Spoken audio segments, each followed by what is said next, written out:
नमस्कार, मैं हूं सोमनाथ पांडे और आप देख रहे हैं द डिवाइन योगा स्टूडियो। हमारी एक व्यूवर है और वह यह जानना चाहती हैं कि कोर मसल्स को डेवलप करने के लिए, उनकी शक्ति को बढ़ाने के लिए योग में कौन से आसन हैं जिनका अभ्यास निरंतर किया जा सकता है। तो मैंने सोचा क्यों ना इस टॉपिक के ऊपर एक पूरी वीडियो ही बना दी जाए। तो आज इस वीडियो में हम जानेंगे कि कोर मसल्स जो है वह क्या होती हैं और कहाँ पर स्थित होती हैं, इनका क्या काम होता है और किस आसन के अभ्यास से या किस प्रकार के एक्सरसाइज के अभ्यास से इनकी शक्ति को बढ़ाया जा सकता है।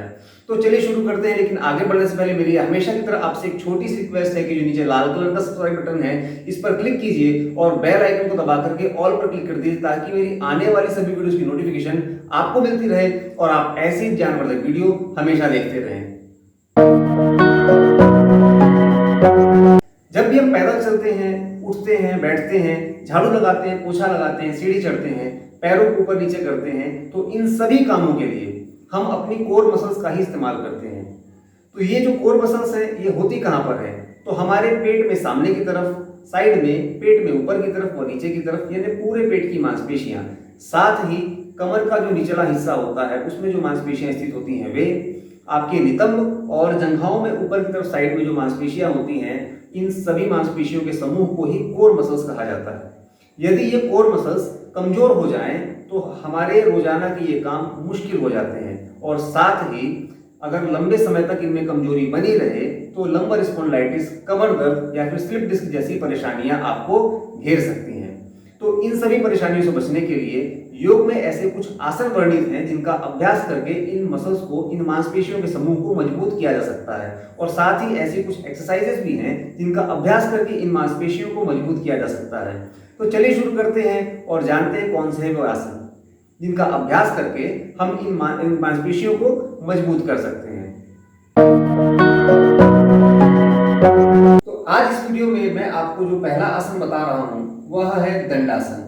तो दंडासन का अभ्यास करने के लिए जिस तरह से मैं वज्रासन में बैठा हूं, पहले इस तरह से वज्रासन में बैठ जाएं और इसके बाद अपने दोनों हाथों को सामने की तरफ घुटनों से थोड़ा दूरी पर आगे की ओर इस तरह से जमीन पर रखें। हाथों के बीच का जो अंतर है वह उतना ही होगा जितना आपके कंधे की चौड़ाई होती है।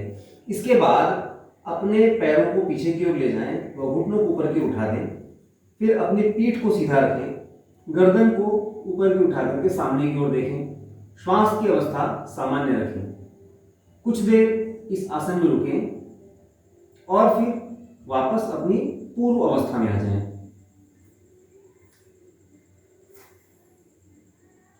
तो यह दंडासन का नियमित आपको 3 से 5 बार अभ्यास करना है। तो दंडासन का अभ्यास करने पर हमारी पीठ की मांसपेशियों में व हमारे पेट की मांसपेशियों में बहुत ही अच्छा प्रभाव पड़ता है, साथ ही हमारे जंघाओं व नितंबों की मांसपेशियों में भी काफी अच्छा प्रभाव पड़ता है।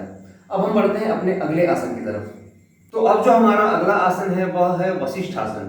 तो वशिष्ठ आसन का अभ्यास करने के लिए इस तरह से पहले बाएं या दाएं करवट ले जाएं और अपनी कोहनी को जमीन पर इस प्रकार से रखें। उसके बाद अपने पैरों के एक के ऊपर एक, जिस तरह से मैंने रखा है इस तरह से रखें और फिर अपने पैर के पंजे व कोहनी के सहारे अपने पूरे शरीर को ऊपर की ओर उठाएं। आपका जो दूसरा हाथ है उसको ऊपर की ओर उठा करके उस हाथ की तरफ ही देखें। कुछ देर इस अवस्था में रुकें और उसके बाद वापस अपनी पूर्व अवस्था में आ जाएं। वह इस आसन का अभ्यास दूसरी ओर से करें। इस आसन का अभ्यास भी आपको रोजाना 3 से 5 बार करना है और याद रखें दोनों तरफ से इस आसन का अभ्यास करना है। अब हम बढ़ते हैं अपने अगले आसन की तरफ। तो जो हमारा अगला आसन है वह है नौकासन। तो नौकासन का अभ्यास करने के लिए पहले सीधे लेट जाएं। इस तरह से सीधे लेटने के बाद अपने दोनों पैरों को जोड़ें। फिर श्वास भरते हुए दोनों हाथ, पैर व अपनी पीठ को ऊपर की ओर उठाएं। कमर पर बैलेंस बनाकर रखें। कुछ देर इस अवस्था में रुकें और फिर उसके बाद वापस नीचे की ओर व अपनी पूर्व अवस्था में आ जाएं। इस तरह से इस आसन का अभ्यास भी आपको रोजाना 3 से 5 बार करना है। और अब हम बढ़ते हैं अपने अगले आसन की तरफ जो है अर्ध हलासन। तो अर्ध हलासन का अभ्यास करने के लिए भी आपको सीधे लेटना होगा। तो पहले सीधे लेट जाएं। तो अर्ध हलासन का अभ्यास करने के लिए मेरी तरह सीधे जमीन पर लेट जाएं। इसके बाद श्वास को भरते हुए धीरे धीरे दोनों पैरों को 90 डिग्री को ऊपर की ओर उठाएं। कुछ देर इस अवस्था में रुकें और फिर इसके बाद श्वास बाहर निकालते हुए वापस अपनी पूर्व अवस्था में आ जाए, यानी पैरों को नीचे की ओर ले आए। इस तरह शीर्षासन का अभ्यास भी आपको रोजाना 3 से 5 बार करना है। और फिर अब जो हमारा अगला आसन है वह है सेतु बंधासन। तो सेतु बंधासन का अभ्यास करने के लिए अपने दोनों पैरों को मोड़ करके नितंबों के पास रख लें। पैर के पूरे पंजे ठीक तरह से जमीन पर लगे हों। दोनों हाथों से अपने दोनों पैरों के टखने को पकड़ लें। इस तरह से पैर के टखने को पकड़ने के बाद आसन करना आसान हो जाता है। वह आसन में अच्छी ग्रिप मिलती है, वह अच्छी होल्डिंग मिलती है। अपने सिर व कंधे को जमीन पर रखते हुए और श्वास भरते हुए अपनी पीठ व कमर को ऊपर की ओर खींचें। कुछ देर इस अवस्था में रुकें और फिर इसके बाद वापस अपनी पूर्व अवस्था में आ जाएं। तो इन सभी आसनों का अभ्यास आपको रोजाना 3 से 5 बार करना है। अब हम बढ़ते हैं उन एक्सरसाइज की तरफ जिनका अभ्यास करके हम अपनी कोर मसल्स को स्ट्रॉन्ग कर सकते हैं, उनको मजबूत कर सकते हैं। तो जो पहला हमारा जो व्यायाम है वह दंडासन पर आधारित है। तो उसके लिए दंडासन लगा लें। इस तरह से दंडासन लगाने के बाद अपने दाहिने पैर को मोड़िए व उसके घुटने को आगे लेकर आइए व अपने बाएं घुटने पर, बाएं कोहनी पर लगाइए। फिर पैर पीछे लेकर के जाइए और फिर बाएं पैर को मोड़कर घुटने को दाहिनी कोहनी पर लगाइए और फिर पैर पीछे की ओर लेकर जाइए। और इस तरह से बारी बारी से अपने पैरों को आगे लेकर आइए और कोहनियों पर लगाइए। और इसका अभ्यास आपको रोजाना 20 बार करना है।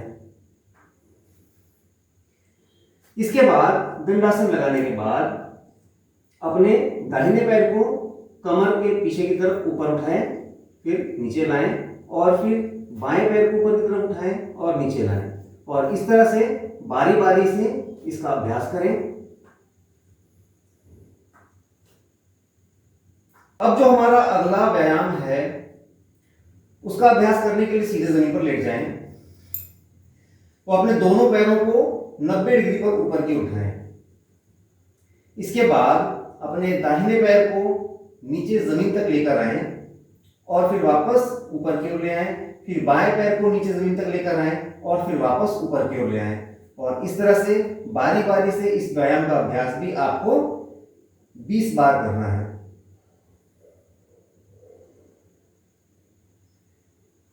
बीस बार करने के पश्चात दोनों पैरों को धीरे धीरे नीचे की ओर ले आएं। इसके बाद अपने दोनों हाथों की हथेलियों को आपस में इस तरह से इंटरलॉक कर लीजिए और इनको सिर के पीछे इस तरह से रख लीजिए। फिर अपने दाहिनी कोहनी को बाएं घुटने पर इस प्रकार से मोड़ करके लगाएंगे और फिर बाएं कोहनी को दाहिने घुटने पर इस प्रकार से मोड़ करके लगाएंगे और इसका अभ्यास 20 बार करेंगे।